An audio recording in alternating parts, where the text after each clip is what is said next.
நடிகரும் தாவேக தலைவருமான விஜய் நடித்துள்ள ஜனநாயக திரைப்படம் ஜனவரி 9ஆம் தேதி ரிலீஸ் செய்யப்பட உள்ளதாக அறிவிக்கப்பட்டுள்ளது. இந்த படத்தில் பூஜா ஹெக்டே, மமிதா பைஜு, பிரகாஷ் ராஜ், பாபி டியோல், பிரியாமணி, நரேன் உள்ளிட்ட பலரும் நடித்துள்ளனர். விஜய் அரசியலுக்கு வந்துவிட்டதால் இது அவரின் கடைசி படமாக அறிவிக்கப்பட்டுள்ளது. இதனால் விஜய் ரசிகர்கள் ஜனநாயக திரைப்படத்தை காண காத்திருக்கின்றனர்.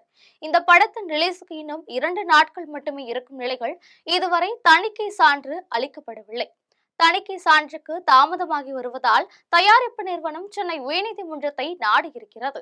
இந்த வழக்கு நீதிபதி பி.டி. ஆஷா முன்னிலையில் விசாரணைக்கு வந்தது. அப்பொழுது தயாரிப்பு நிறுவனம் தரப்பில் கடந்த 19ஆம் தேதி படம் பார்த்த தணிக்கை குழு சில காட்சிகளை நீக்கவும், சில வசனங்களை மியூட் செய்யவும் அறிவுறுத்தியது. பின்னர் தணிக்கை குழு பரிந்துரைத்த மாற்றங்களை செய்து அனுப்பிய பொழுதும் இதுவரை சான்றிதழ் அளிக்கப்படவில்லை.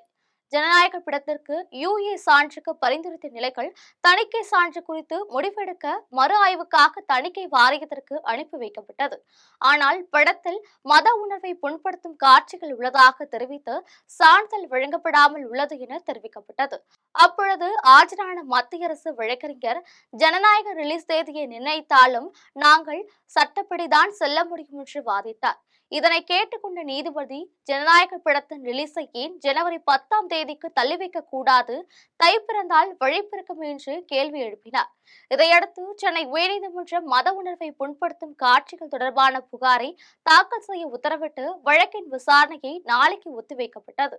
இதனால் ஜனநாயக படம் திட்டமிட்டபடி ஜனவரி 9ஆம் தேதி ரிலீஸ் ஆகுமா என்ற கேள்வி எழுந்துள்ளது.